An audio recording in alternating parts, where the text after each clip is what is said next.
Okay, welcome everyone to Methods Mondays. We have the great pleasure today to welcome Dr. Peter Coleman from Columbia University. He is someone whose methods in the field I've admired for a long time. I remember talking years ago at a conference, Peter, with you about your development of the lab there and the development of multiple projects and how different parts of research connect together, and really inspiring how you've managed to be so productive, encourage so many other people to be so productive with research. So really grateful that you're taking time out today to be with us, and especially to speak about how you've researched the difficult conversations. So we'll turn it over to you. Thanks. Very good. Greetings, everybody. Good. And, yep. All right, very good.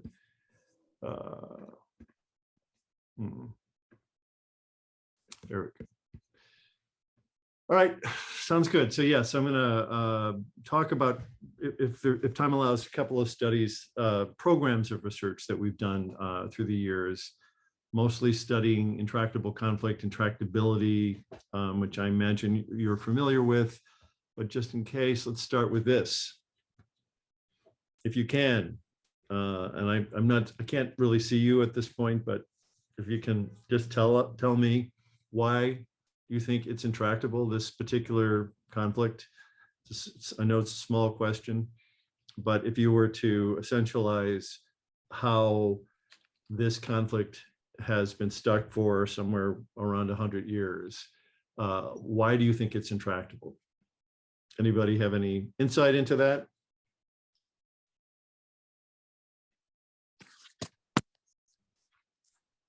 Come on, I've promised we have interactive doctoral students who talk.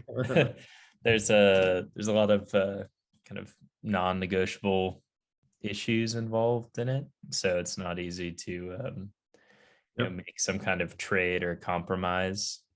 Right, symbolic, ideological, identity conflicts that are not negotiable. Right, yes, that's definitely a piece of it. All right, well, I won't torture you. I'll say, it's, some would say, 100-year-old conflict that, started with the demise and defeat of the Ottoman Empire. Then there was an arbitrary imposition of international boundaries on the region, which is still a problem today, international interests, unstable governance and underdevelopment in certain regions, history of persecution of Jews, the Zionist movement, you name it. There are a multitude of aspects of this particular conflict. The complexity of the Israeli-Palestinian conflict is sometimes incomprehensible. It's so nuanced at so many different levels within Israelis and Palestinians, between and in the neighborhood. And these divisions, these distinctions, these causes of intractability, of course, interact as some kind of a complex system. So they tend to feed each other in vicious cycles, and contribute to this, century-long pattern of this dispute, or as this Palestinian physicist said, one of the things that frustrates me about this conflict, thinking about it, is that people don't realize the complexity, how many stakeholders there are in there. It's a whole element to this particular conflict, to where you start the story, where you begin the narrative, and clearly it's whose perspective you tell it from. One of the things that's always struck me is that there are very compelling narratives to this conflict, and all are true in as much as anything is true. I think the complexity is on so many levels. It's complexity of geographic realities and relationships, as many different ethnic pockets, and I think it's fighting against places, and this is important, where particularly in the United States and American culture, we want to simplify, we want easy answers, we want to synthesize it down to something that people can wrap themselves around and take a side on. And sometimes I find this overwhelming. So we've studied intractability. I've studied this for a couple of decades now in multidisciplinary teams, trying to make sense of how conflicts get stuck in patterns for too long. On average in the international space, it's 37 plus years, but what is it that leads to these things? And part of it is the context that we're living in. This is Murray Gell-Mann He said, here on Earth, once it was formed, systems of increasing complexity have arisen as a consequence of the physical evolution of the planet, biological evolution, and human cultural evolution. The process has gone so far that we human beings are now confronted with immensely complex ecological, political, economic, and social problems. And when we attempt to tackle such difficult problems, we naturally tend to break them down into more manageable pieces, and that's a useful practice, but it has serious limitations. He argues that unfortunately, in a great many places in our society, including academia, most bureaucracies, prestige accrues principally to those who study carefully some piece of the problem. While discussion of the big picture is relegated to cocktail parties, it is of crucial importance that we learn to supplement those specialized studies with what I call a crude look at the whole. This was reinforced by Jean-Marie Guéhenno, who was the former head of peacekeeping in the United Nations, head of the International Crisis Group for a while, who came to us and said that the UN, the international community, is witnessing seismic shifts in the geopolitical world, from hegemony and bilateralism through multilateralism to what he referred to as a new crisis of complexity, where non-state actors and NGOs and corporations and social networkers and hackers in their garage, social entrepreneurs and splinter groups wield as much or more power in the political realm than ever. You can have individuals, billionaires, that have an extraordinary influence on political dynamics. So it's not only operating at the national state level. And, you know, he argues that the UN, the international community, way of thinking, policy making, and peace building or peacemaking, peacekeeping is all archaic and quickly are obsolete, because it's not mindful of these dynamics that we don't understand. The world isn't what it used to be. This is just an image of the Middle East that you can go to. It's an interactive image where you can toggle and just see the interrelationships in the neighborhood. And if you go in and work in the West Bank, you're not just working in the West Bank with the divisions and tensions and complexities that exist inherently there, but you're working in a network of actors that are sometimes mindful of the impacts of things that are done there and have different kinds of reactions to it. So this is the context in which we're operating.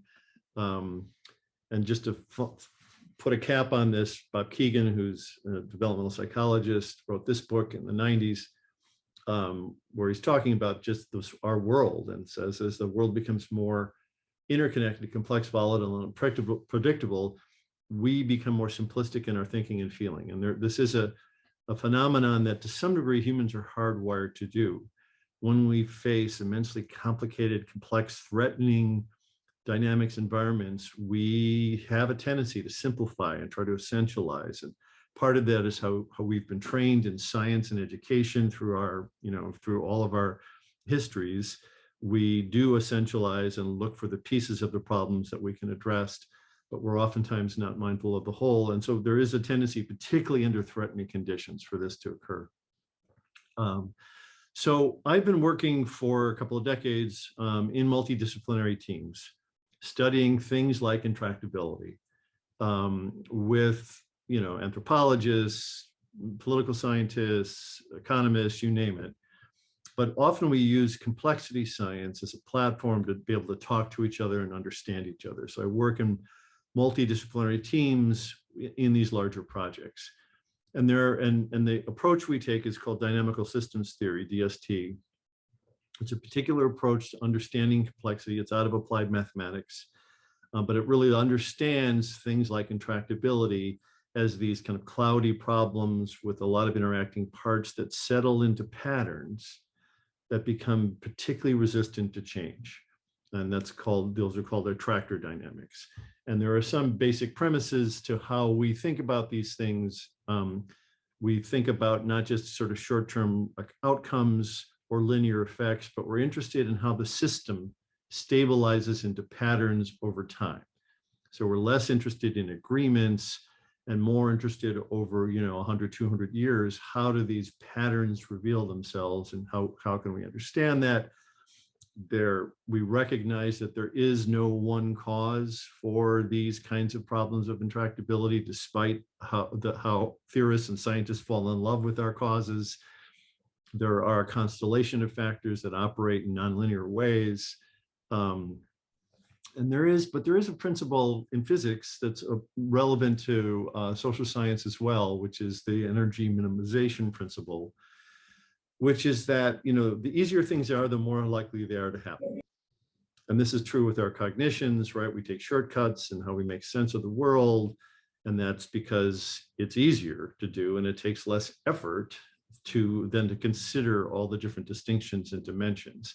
And the same is true in social dynamics and international dynamics. Patterns that become less effortful and take less energy are have more of a tendency to draw us in and capture us into habits and norms and patterns. And so this is a basic premise of attractor dynamics. Attractor dynamics become, for a variety of reasons, they sort of settle into patterns, and then those patterns become attractive, right? We sort of are inclined to move towards them.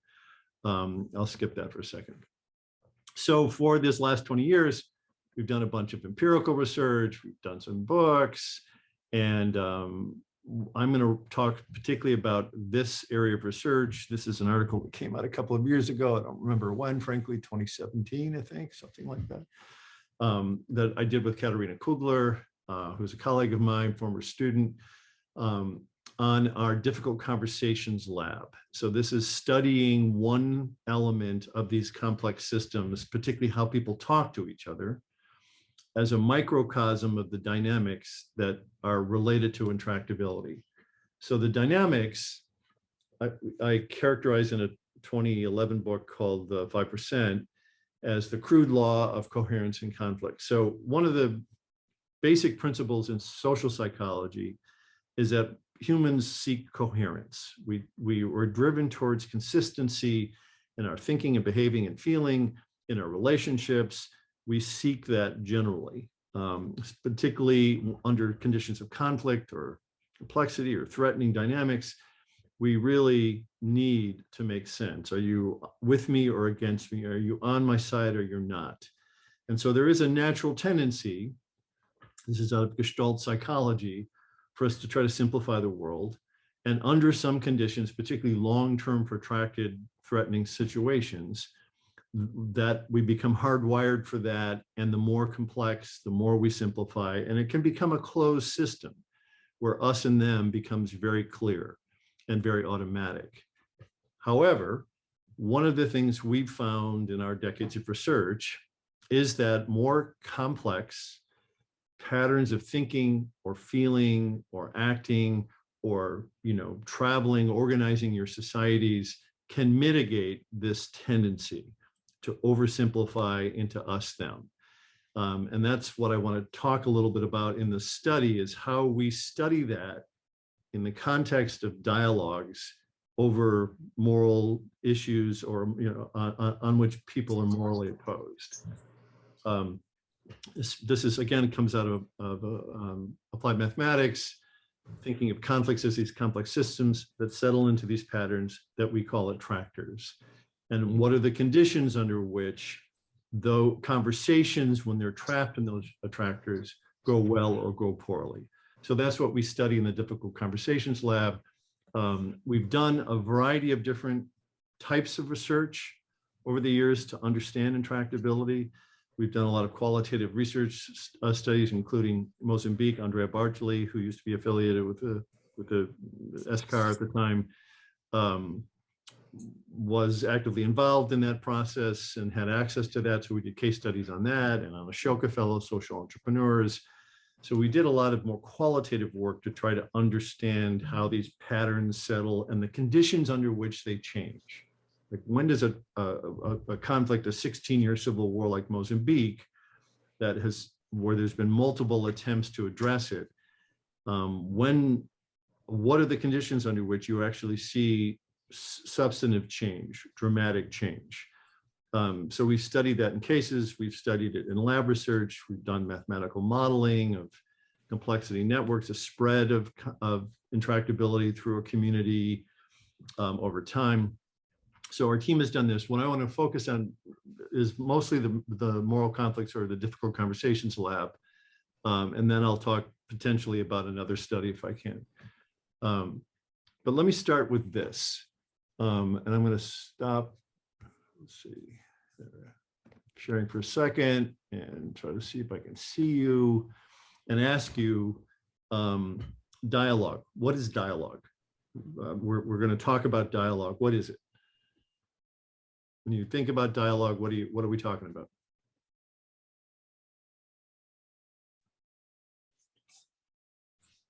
Conversation between at least two parties. Okay. Any other pieces of that? Maybe creating a meaningful connection between these two parties, two or more parties. Okay. Sounds good. So I asked this, it's not a trick question. I asked this because it's an important distinction. I was at a meeting of social media people a couple years ago when the convener wrote up on the board. They were looking at polarization, political polarization on the internet. And he brought up on the board, what kind of dialogue should we be having to promote a healthy virtual society? And so I asked this group, what do you mean by dialogue? And there was silence.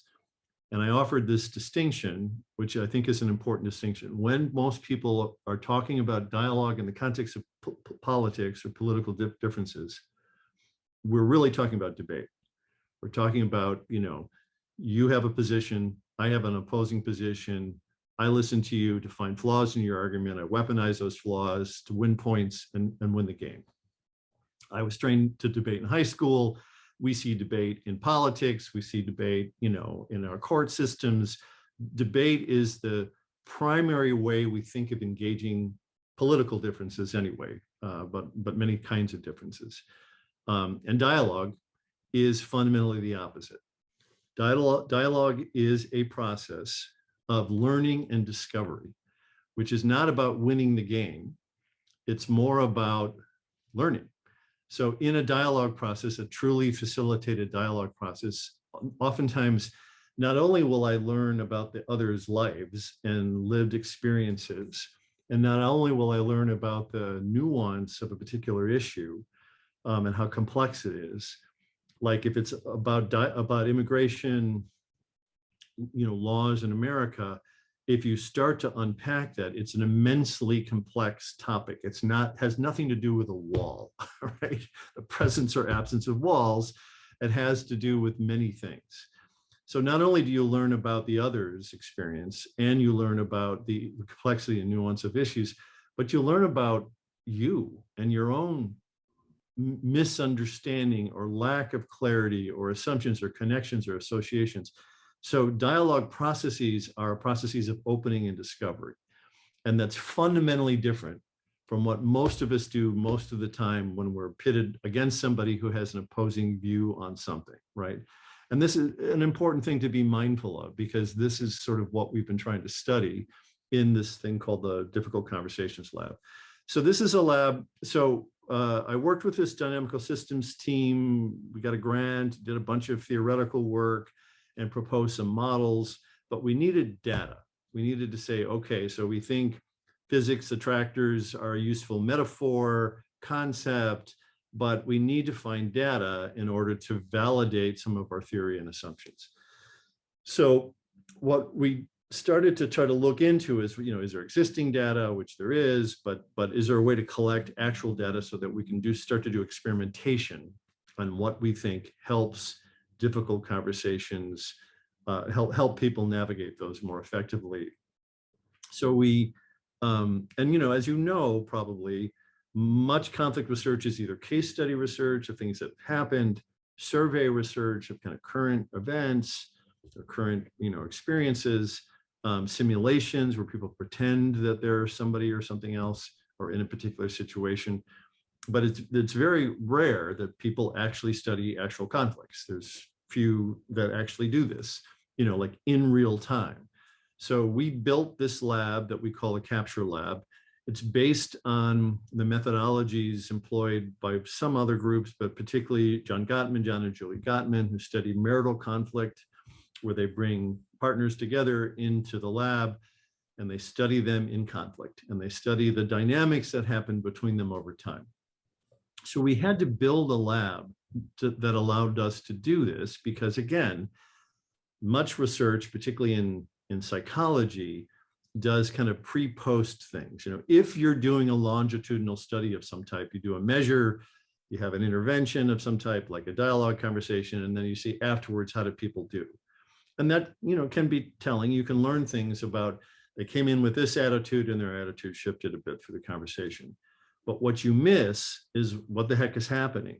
The conversations themselves and the dynamics that unfold over time in those conversations. So we built a lab at the Morton Deutsch Center at Columbia, which is a capture lab. It uses a hardware called Noldis, and it allows us to capture emotions over time, how people think over time, even physiological changes, and then through video, their behaviors, how they're, enacting or acting towards one another over time. So it allows us to capture this data, but capture it in a dynamic way, right?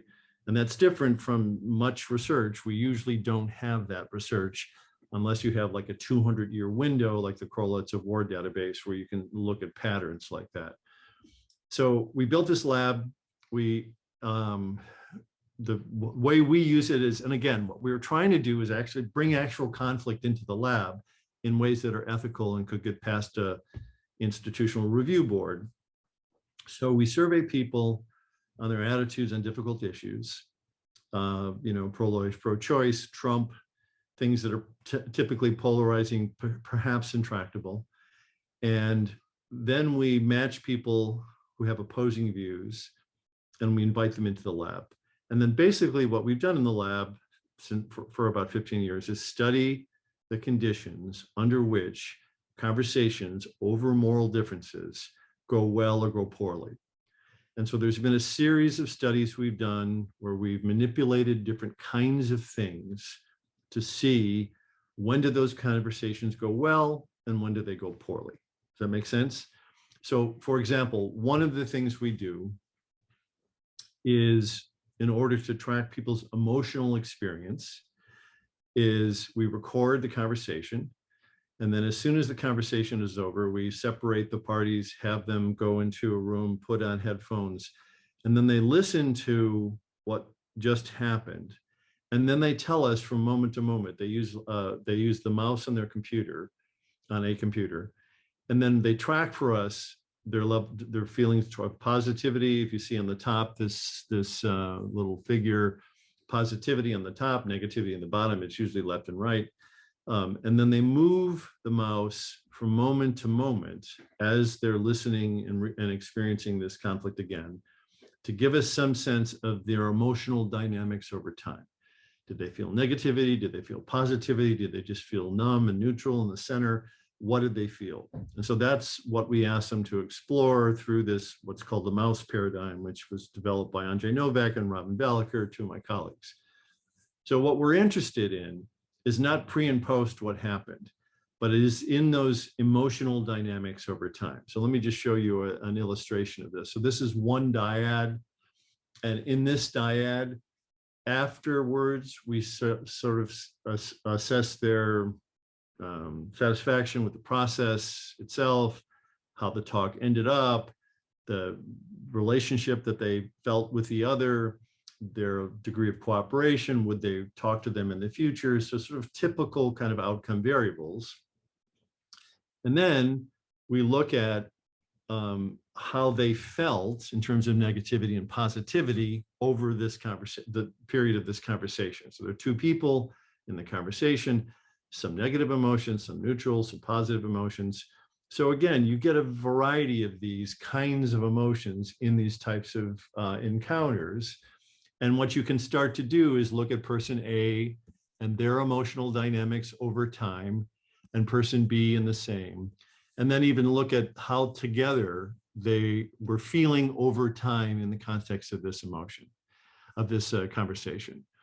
And we contrast that with a different dyad, two other people, who again didn't ultimately hate each other, but had a much less satisfactory experience of these variables.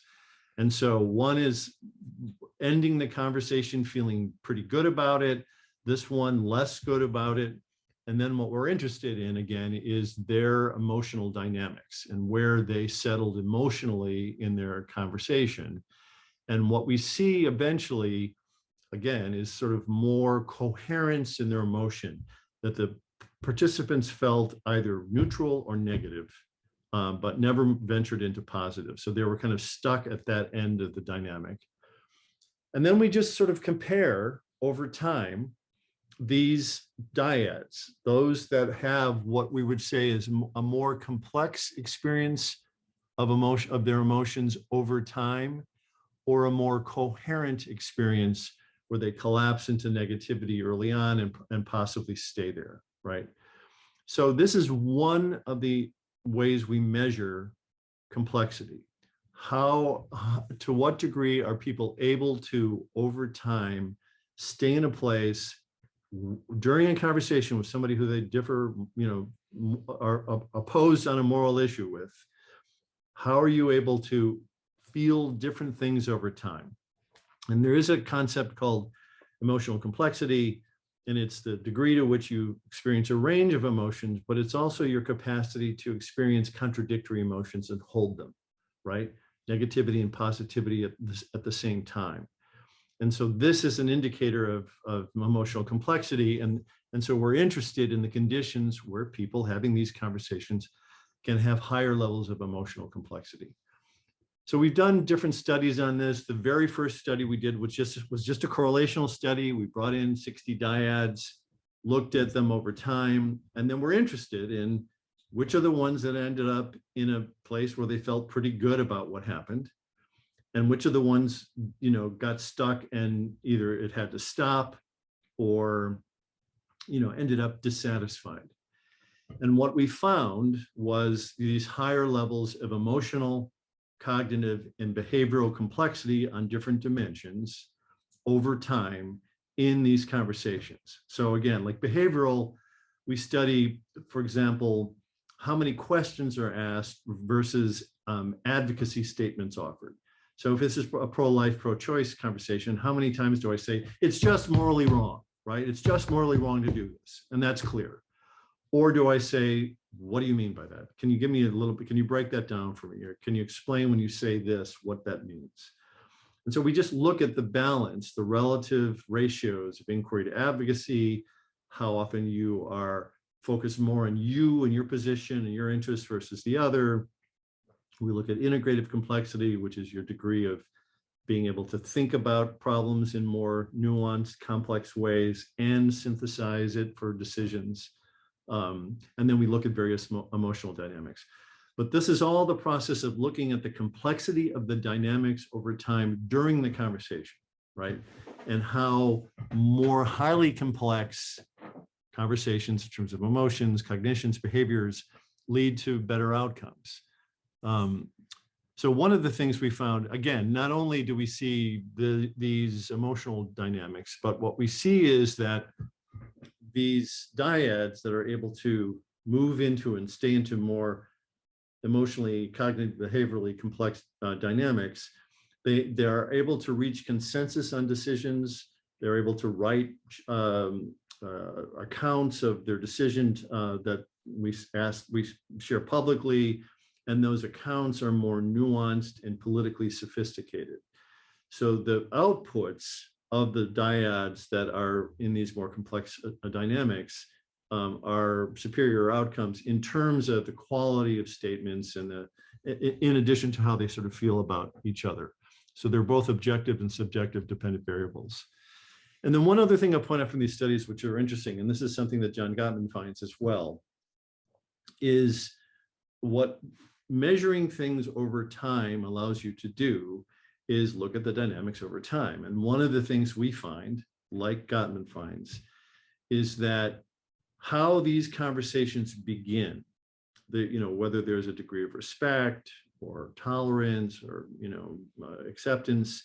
But basically the positivity to negativity on which the conversations begin basically determine the trajectory of the emotional experience over time. So say the conversation ends, takes a half hour. We can determine in the first 3 minutes, given the positivity to negativity of people's feelings in those first 3 minutes, the rest of the conversation, the emotional experience of the remaining of conversation. So the initial conditions matter in terms of how people relate initially. And this is important for dispute resolution, for mediators, that the beginnings matter a lot, right? How people start off. And if they start off attacking each other and in more contentious ways, it's going to move in that direction very easily, right? So it's one thing that you can see evidence of in data when you have temporal data like this. The other thing I'll point out, which is kind of a weird but kind of cool thing, is that one of the things we found is that the dyads that ended up feeling good about what happened and with better outcomes, move into emotional sync. In other words, when you start to feel negativity, I feel negativity. When you feel positivity, I feel positivity. So their emotional dynamics track each other over time. Those that end up in a negative space where they're not happy with the conversation, they're frustrated, don't want to see the other person again, they don't end up with opposing emotional dynamics. They're just out of sync. They don't connect with each other. And there are neurological reasons for that, but there is a phenomenon of people who start to move in a more positive direction in these conversations, that they start to move emotionally in sync. So these are the kinds of things that we can measure over time by bringing people into the lab and looking at these dynamics over time and being able to capture their emotions, their cognitions, their behaviors, et cetera. So we've run a bunch of studies. The study I showed you with Katerina Kugler, I think, is 2 of the studies we ran, one at our lab, one at her lab in Munich. And the second study that she ran was an experimental study.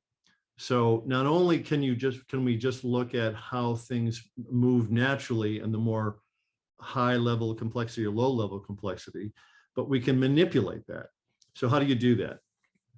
A lot of different ways to do it, but like in dialogue, you can try to set up a dialogue process versus a debate process, right? So you can change the structure of the process.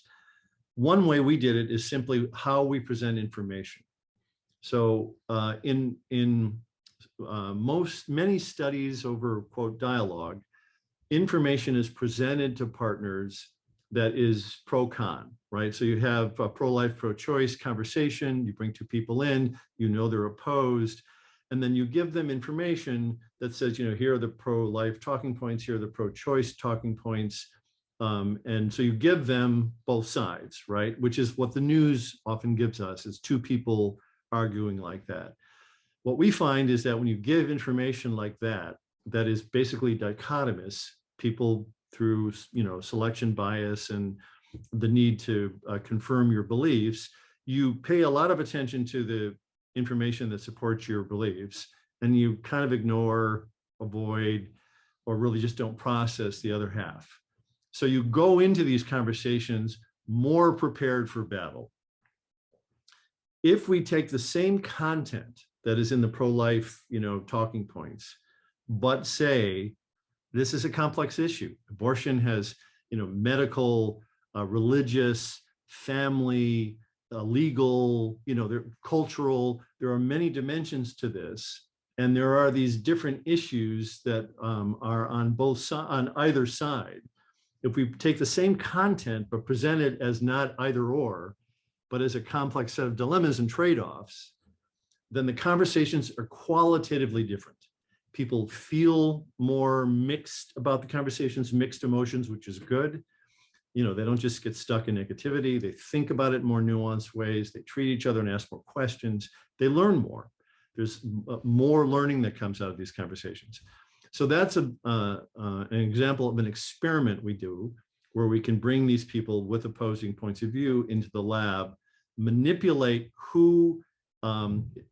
what kind of information they get. Do they get what we call low complexity information, which is either or, which is what we get on the media most of the time, or do they get high complexity information, which is the same content, but presented in a more accurate way that life is complicated, right? So those are the studies, the types of studies we do in the Difficult Conversation Lab. As I said, we've done many of them, hundreds, probably thousands of people over time. The article that I showed you, which is called Get Complicated, it came out a couple of years ago, is just 2 of those studies. And it gets more into the methodology and the analysis and how we do that. But I want to pause for questions on this study and this methodology. I can talk about another study which is related but different if there's time. Yes, Sue Ellen. So thank you. I want to ask about, we have here with us Kyle Eggers, who's been teaching me about sense maker approach, which works with triangles. And so you presented the positive, negative, and the mouse can go, up and down and be positive or neutral or negative. And Yeah. I wondered about considering like a positive, negative, or curious. I'm neither positive nor negative, or is there some sort of triangle sort of approach?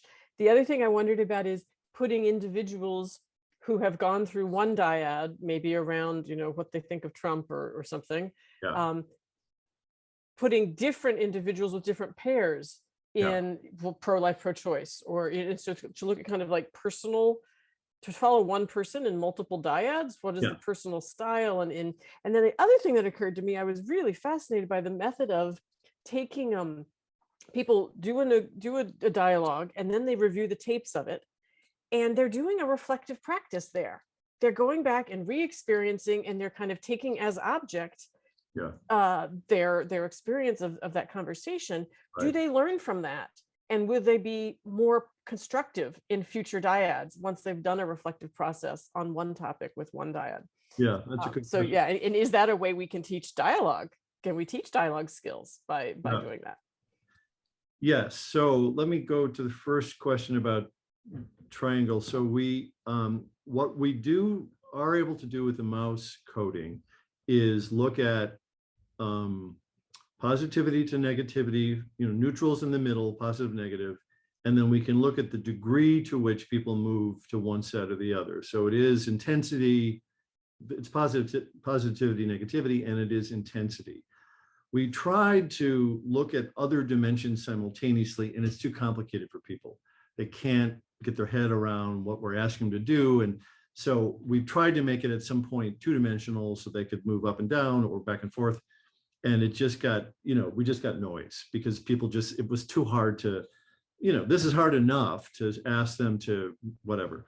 So we haven't been able to do that because of the demands of the method. There may be some way to do that, but we haven't been able to figure that out. We haven't done same person multiple studies, I think you asked, looking at what we are doing currently is looking at mixed, so you can have a dyad and have an experiment where they're both presented with more complex information, for example, or both giving low complexity information.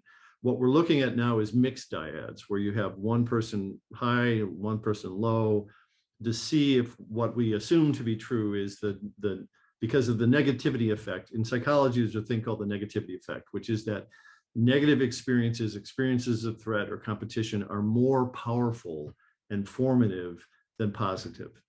So that's why in, for example, John Gottman's research, marriages need a large reservoir of positivity for people to be able to learn from conflict, right?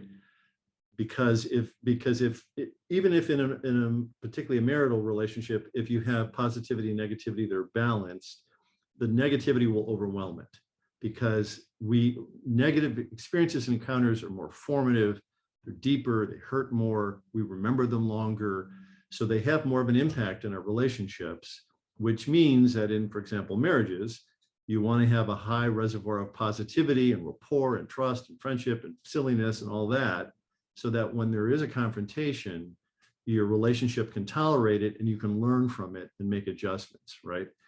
Why the heck did I get into that? Well, you asked about multiple studies. So we haven't done one person in multiple studies yet. Part of the reason is, well, two reasons. One is these studies are extremely time intensive. They do a first survey and then they come into the lab for an hour and a half. They do all these different measures. So it's very demanding on the participants themselves to participate. So it's really hard to get them to do more than one. The other challenge we faced was COVID. We built this lab. It's a face-to-face lab, and then COVID happened. So it totally derailed our capacity to bring people into a small room and have conflict. So we've spent the last year and a half putting it online, having a virtual version of it so that we can do it, in a different way. And that would allow us probably to do things more efficiently because people don't have to come into the lab. But so the answer to your question is no, we haven't been able to do that for those reasons, the demands and the curse of COVID. And reflective practice, yeah. So again, it's a good question. I mean, that's what our lab has been set up to do, is study those kinds of things. I will say that in John Gottman's lab, they will do different things. So one of the things they'll do is they'll have the couples themselves listen and then tell them how they felt. You can't have them do it in real time because it's too distracting, but you can have external coders listening and code them in real time.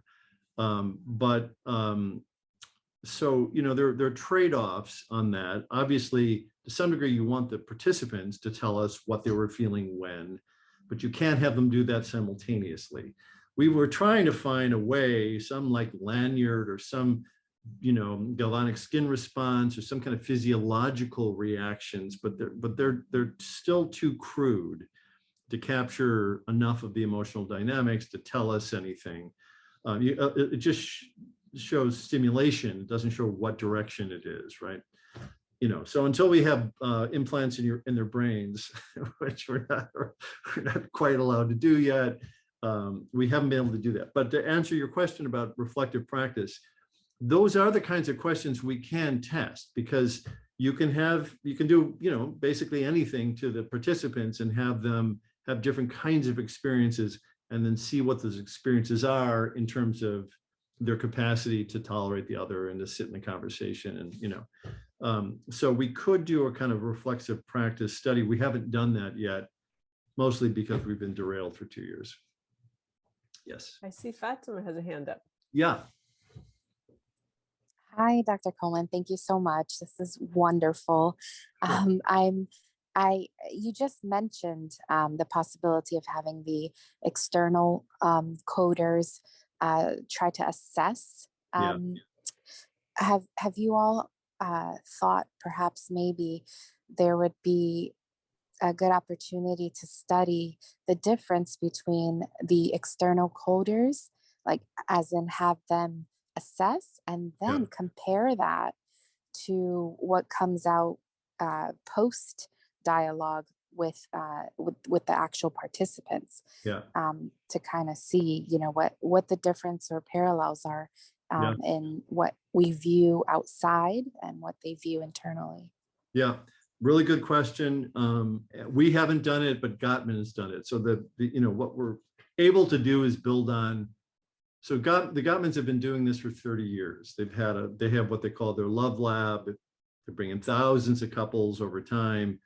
And they've used a variety of different methods, but they have checked external rater reliability with internal, with the participants rating, and found very strong correlations between them. So they have been able to replicate that and show that those are, that they correspond pretty well to one another. So that's why we haven't tested that in our lab. It's a methodological question. They have tested it and found it pretty consistent across both methods. So we just build on their expertise and their experience, and go with the thing that we think is most poignant for conflict dynamics. And I see a question in the chat from Kyle. Okay. Kyle, can you offer it? Yeah. So I've been doing a lot of work on trying to bring in some of the other natural science or principles into the conflict resolution work, and just wanted to ask what some of your kind of go-to resources were for the energy minimization principle. Yeah. In terms of how it's applied to social sciences, if there were any kind of key scholars that you looked at or certain papers.